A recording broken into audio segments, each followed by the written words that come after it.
where silence holds its breath, and the wind carries whispers through empty fields.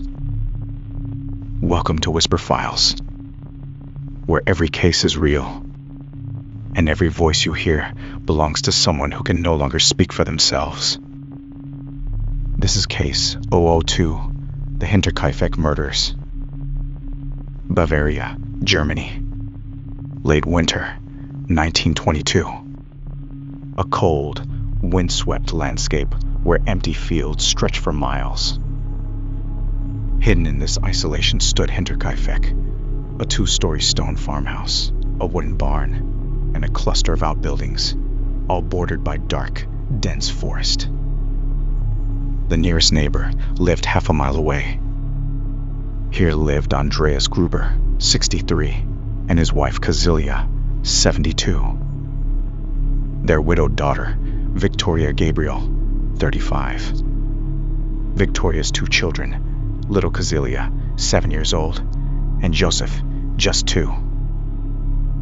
And the maid, Maria Baumgartner, who had started her job only that very day.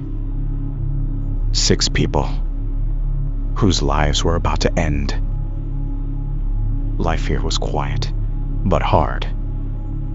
The work was constant, milking cows, tending fields, chopping wood. But beneath the surface, there were tensions. Victoria was well known in the village for her voice in the church choir, and for rumors about her relationships with men, including a married neighbor. There were even whispers, never proven, of abuse from her own father in years past. In the days before the murders, strange things began to happen. Andreas told neighbors he had found fresh footprints in the snow, leading from the forest to the farmhouse, but none leading back. At night, footsteps and creaking sounds came from the attic. Keys went missing from the kitchen. And then, a newspaper from Munich appeared inside the home, one that nobody in the family had purchased. Unease grew, but life went on. March 30th, 1922. Just before sunset, the family went about their chores. The barn needed tending, the cattle needed feeding. What happened next can only be pieced together from the crime scene. Investigators believe the killer lured Andreas into the barn first, striking him with a mattock, a heavy farm tool. Then Cecilia, his wife. Then Victoria. And finally, little Cecilia, only 7 years old. One by one, they fell. Inside the house, the killer found Maria, the new maid, and killed her in her bed. Then he went to Joseph, the youngest, still in his cot. 6 victims, silenced. No shouts. No signs of struggle. No broken doors or smashed windows.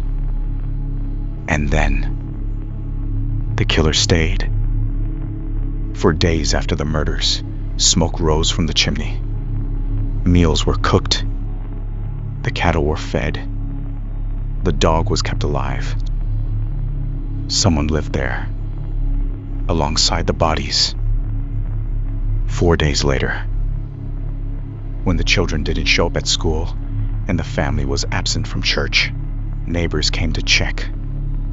They opened the barn and found the bodies stacked under layers of hay.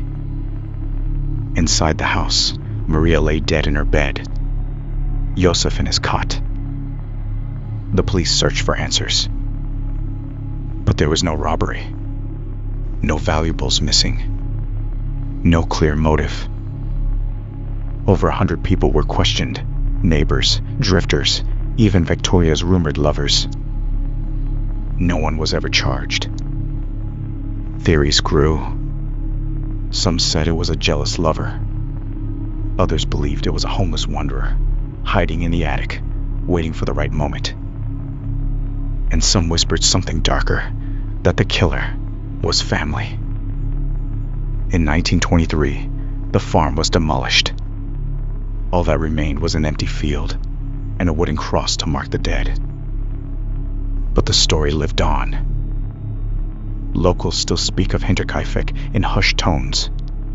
They say that on winter nights, when the wind blows from the forest, you can hear footsteps crunching in the snow. Footsteps that lead to the farmhouse, but never away. 6 victims. 1 killer. Over a century later, still unsolved. Still open. And now, you decide. Was it jealousy? Madness? Or something the police were never meant to uncover?